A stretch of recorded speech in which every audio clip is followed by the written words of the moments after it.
चलिए बच्चों, तो ये होता है क्या, एफिड शुष्किका से प्राप्त रस का विश्लेषण। तो उसका जो रस निकलता है, क्योंकि किसकी वजह से, दाब की वजह से, मैंने भी आपको बताया पाइप में जैसे पानी का दाब होता है ऐसे इसमें दाब होता है। तो जिस जगह पे एफिड जो क्या करता है, एक स्टिंग मारता है, अपना एक छेद बनाता है, वहां से क्या निकलता है, फिर रस निकलता है। जब उस रस का विश्लेषण किया गया तो उसमें क्या देखे गए, आपके कार्बनिक पदार्थ। ठीक है बच्चों, अगला एक्सपेरिमेंट।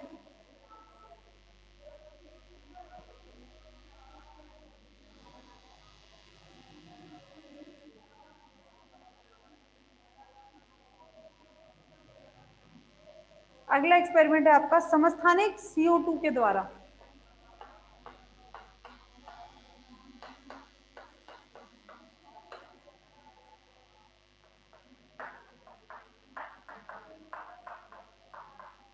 समस्थानिक CO2 के द्वारा, समस्थानिक CO2 क्या है, ये एक एक्सपेरिमेंटल प्लान, एक्सपेरिमेंटल होता है, प्रायोगिक प्लान।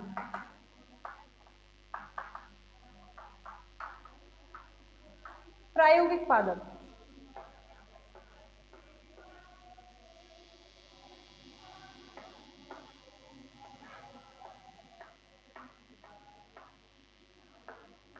ये पादप है। आपने इसको क्या किया है, एक ग्रीन हाउस, ग्रीन हाउस मतलब आपने एक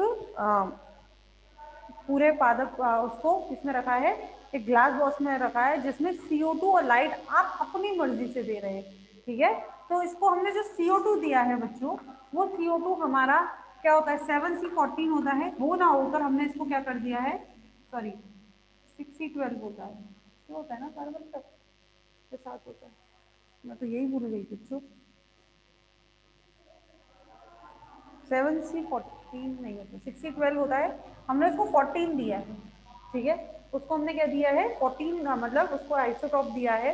अब आपने क्या किया, इसको 14 आइसोटॉप का मतलब हैवी, हैवी आइसोटॉप का आपने क्या दिया है, इसको कार्बन दिया है। तो ये जो हैवी आइसोटॉप का कार्बन है, आपको पता है भोजन बनने के लिए किसका इस्तेमाल होता है, CO2 प्लस H2O, यही तो बनेगा। अब अगर आपका CO2 जो आपका कार्बन है वो कैसा है, 14 मतलब हेवी आइसोटॉप का है, तो यहाँ पर मौजूद कार्बन भी कैसा रहेगा, आपका हेवी आइसोटॉप का रहेगा, रहेगा कि नहीं रहेगा। हाँ, कार्बन का क्या होता है, 6C12 होता है ना, लेकिन हमने इसको क्या कर दिया, 14 का कर दिया, हेवी आइसोटॉप कर दिया। तो जो आपका भोजन में संश्लेषित, यानी कि जो आपके ग्लूकोज में, कार्बनिक पदार्थ में जो संश्लेषित कार्बन होगा, संचित कार्बन होगा, वो भी कैसा रहेगा, हेवी रहेगा, यानी कि 14। तो ये पादप भी क्या करेंगे, ये पादप भी अपने अंदर इसका क्या करेंगे, आपका संश्लेषण करेंगे। अब आपने क्या किया, इस पादप में संश्लेषित भोजन का आपने क्या किया है, आपने उसका एक्सपेरिमेंट किया। अब आपने देखा कि जो आपने निकाला है कार्बनिक पदार्थ, कहाँ से निकाला, कार्बनिक पदार्थ कहाँ से निकाला है आपने, आपने निकाला इसको फ्लोएम से, फ्लोएम से निकाला। फ्लोएम से कार्बनिक पदार्थ जो आपने निकाला है उसका आपने क्या किया, अध्ययन किया। और अध्ययन करने के बाद आपने ये देखा कि उसमें मौजूद जो कार्बन है वो भी कैसा है, 6C14 या फिर 740 या 6 मतलब कि आपके हेवी आइसोटॉप का कार्बन। तो इसका मतलब क्या था, इससे क्या निष्कर्ष निकला कि प्रकाश संश्लेषण के द्वारा जो भोजन संचित होता है उसका गमन फ्लोएम के द्वारा होता है। होगा कि नहीं होगा भाई, क्योंकि हम जानते हैं कि प्रकाश संश्लेषण के द्वारा भोजन जो होता है संचित, वो ही है। ठीक है, उसी में आ पाएगा। जो अपन जो कार्बन जो हेवी आइसोटॉप का हमने दिया है, कार्बन डाइऑक्साइड, वो किस में जाएगा, कार्बनिक पदार्थों के रूप में संचित होगा, और वो किस में होगा, केवल प्रकाश संश्लेषण के द्वारा संचित भोजन में होगा। तो जब इसका एक्सपेरिमेंट किया गया और इसको देखा गया क्या, फ्लोएम को, फ्लोएम से निकालकर पदार्थ का जान पहचान जब उसको दी गई तो देखा गया कि उसमें मौजूद जो आइसोटॉप है वो कैसा है, हेवी। क्लियर, इससे पता चल गया कि कार्बनिक पदार्थों का जो संश्लेषण है या जो गमन है वो किससे होता है, फ्लोएम के द्वारा होता है। किसी को कोई डाउट है बच्चों इसमें, हम्म, समझ में आ गए, तीनों एक्सपेरिमेंट, तीनों प्रयोग आपको समझ में आ गए, यस और नो, हाँ बच्चों आप जवाब नहीं देती है, सेकंड।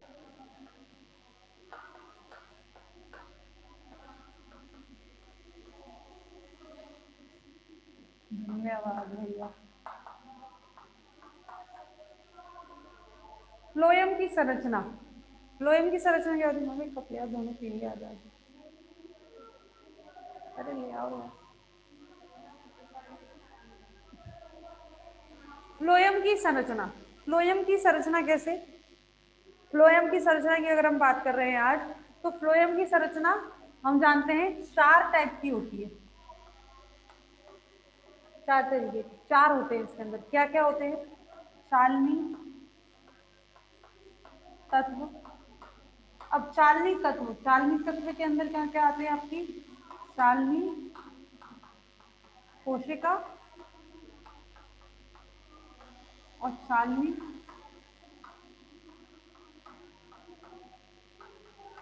नलिका। चालनी कोशिका और चालनी नलिका। इसके अंदर आपकी कौन सी आती है? सहायक कोशिका,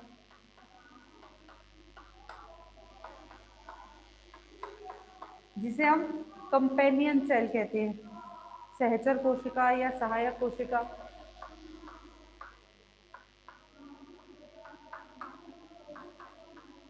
ठीक है, तीस सहचर नहीं, सहचर, सहचर कोशिका। तीसरी कौन सी आती है? तीसरी आती है आपकी फ्लोएम मृदुतक।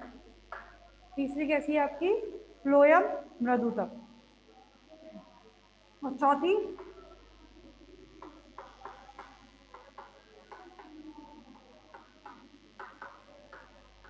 कोशवाह तंतु। ठीक है, तो ये 4 आती हैं आपकी चालनी तत्व, जिसमें आते हैं आपकी चालनी कोशिका और चालनी नलिका। दूसरी है आपकी सहायक कोशिका, जिसे हम सहचर कोशिका भी कहते हैं। तीसरा फ्लोएम मृदुतक और चौथा कोशवाह तंतु। यानी कि ये कहलाया जाता है फ्लोएम पैरेन्काइमा, और ये फ्लोएम फाइबर, ये सीव एलिमेंट,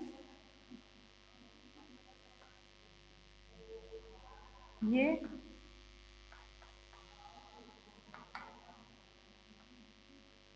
कंपेनियन सेल। ठीक है, एक एक करके बात करें इनकी।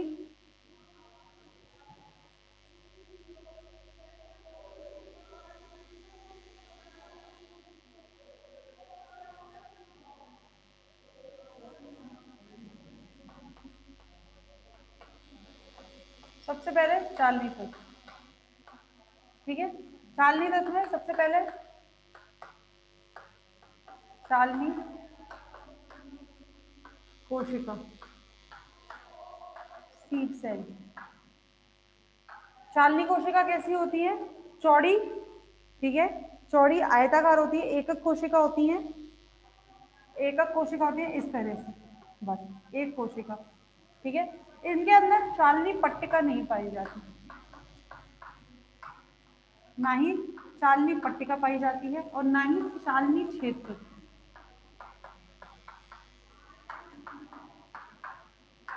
ना ही चालनी पट्टिका पाई जाती है और चालनी क्षेत्र। चालनी पट्टिका क्या होती है? चालनी पट्टिका इसको बोलते हैं, जैसे यहाँ पे एक नीचे एक और मान लो चालनी कोशिका है एक, क्योंकि चालनी कोशिका तो एक कोशिका होती है। जब यही कोशिका एक के ऊपर एक नलिकाकार स्तर में होती है, इस तरह से, ऐसे ऐसे, तो ये बन जाती है आपकी चालनी नलिका, सीव ट्यूब, जो हमारा दूसरा तत्व है। ठीक है, जो हमारा दूसरा तत्व है क्या? चालनी नलिका। चाय ठंडी हो जाएगी यार।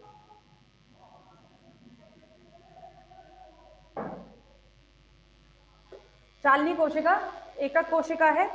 ठीक है, इसके अंदर ना चालनी पट्टिका है और ना चालनी क्षेत्र है।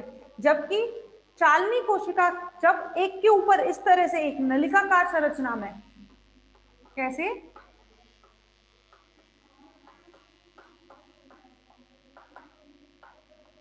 नलिकाकार संरचना में एक के ऊपर एक इस तरह से अरेंज रहती है, एक के ऊपर एक इस तरह से जमी रहती है, तब उसको हम क्या कहते हैं? चालनी नलिका। क्लियर बच्चों? चालनी कोशिकाओं के बीच में इधर ये जो आप देख रहे हैं इनके बीच में ये होती है क्या, चालनी पट्टिका। ठीक है, यानी कि चालनी कोशिका के बीच में जो क्षेत्र होता है, इनकी जो एंड वॉल्स होती हैं, ये क्या कहलाती है, इनकी एंड वॉल, दीवारें। ठीक है, ये क्या कहलाती है, चालनी पट्टिका। इन चालनी पट्टिका पे मौजूद होते हैं छिद्र। ये डायरेक्शन नहीं बना रही हूं मैं, एरो नहीं बना रही हूँ, सिर्फ आपको दिखा रही हूँ। ये इनमें मौजूद होते हैं क्या, छिद्र। क्या है ये, छिद्र। तो चालनी पट्टिका जो होती है, ये जो छिद्र होते हैं इनको क्या बोलते हैं हम, इनमें कई सारे समूह होते हैं। ये जो छिद्रों का समूह है,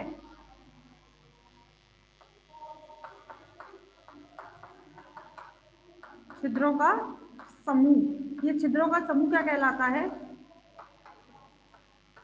चालनी क्षेत्र। अरे बस ये जो चालनी पट्टिका होती है, इस चालनी पट्टिका पे छिद्र पाए जाते हैं और इन छिद्रों का समूह क्या कहलाता है, चालनी क्षेत्र।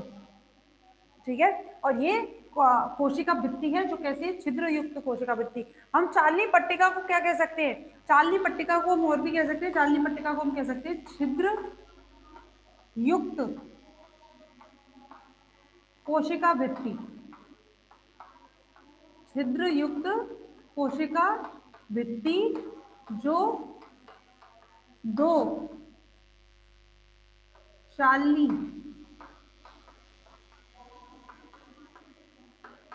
कोशिका के मध्य में पाई जाती है।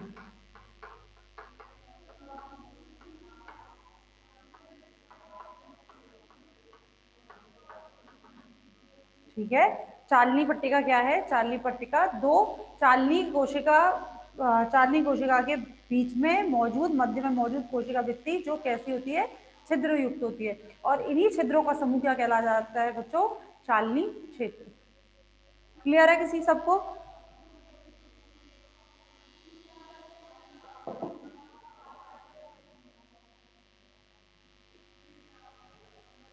चलो, इसी के साथ साथ और बात करते हैं किसके बारे में, चालनी कोशिका के बारे में या चालनी नलिका के बारे में और बात करें तो जो तरुण चालनी कोशिकाएं होती हैं, तरुण का मतलब नई, जो नई चालनी कोशिकाएं या चालनी नलिकाएं होती हैं, मैं चालनी कोशिका बात करती हूँ, चालनी कोशिका होती हैं, इनके पास तो केंद्रक होता है बच्चों, इनके पास केंद्रक होता है, लेकिन जैसे जैसे ये क्या हो जाती है, मैच्योर होने लगती है, जैसे जैसे ये परिपक्व होने लगती है, तो परिपक्व चालनी कोशिका में, परिपक्व चालनी कोशिका में केंद्रक नहीं होता। क्लियर है? जो तरुण चालनी कोशिका होती है, इस तरुण चालनी कोशिका में तो केंद्रक होता है, लेकिन परिपक्व चालनी कोशिका में केंद्रक नहीं होता। बाकी इसमें सब होता है, इसमें जीव द्रव्य है, गोल्जी काय है, ठीक है, माइटोकॉन्ड्रिया है, बाकी इसमें सब होता है, लेकिन इसमें आपका केंद्रक नहीं होता। ठीक है, केंद्रक आपका न्यूक्लियस, केंद्रक न्यूक्लियस आप समझते हैं।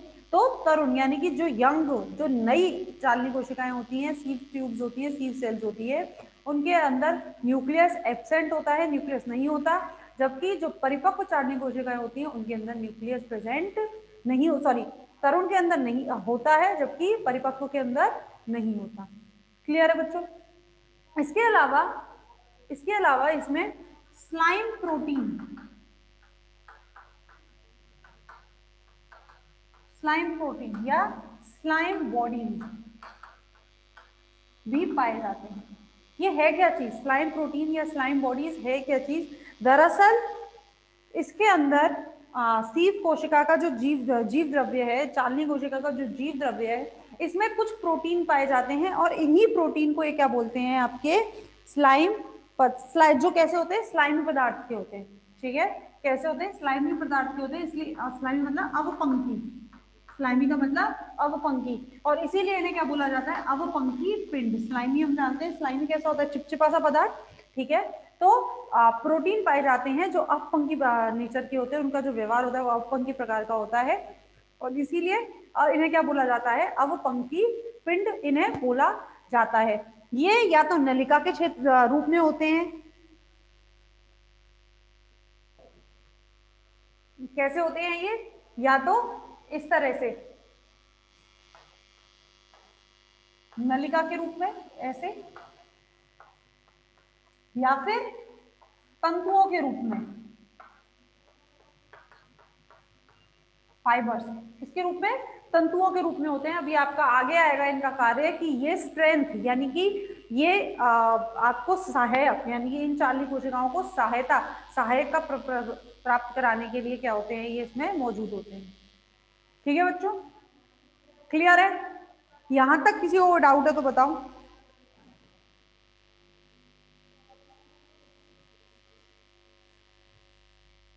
ठीक है, ये जो छिद्र होते हैं कौन से, ये जो हम बात कर रहे हैं चालनी पट्टिका पे जो छिद्र है बच्चों, इन छिद्रों के चारों तरफ क्या पाया जाता है, इन छिद्रों के चारों तरफ कैलोज का, किसका, कैलोज का निक्षेपण पाया जाता है। एक चीज और यहाँ पे याद रखेंगे, चालनी पट्टिका पे मौजूद छिद्रों के चारों तरफ कैलोज का निक्षेपण पाया जाता है। ठीक है बच्चों, चलिए आज के लिए आपका इतना ही है, बाकी का आपको कल कराएंगे। ठीक है, जब तक जो आज कराया है वो आप आज पढ़ते हैं। ठीक।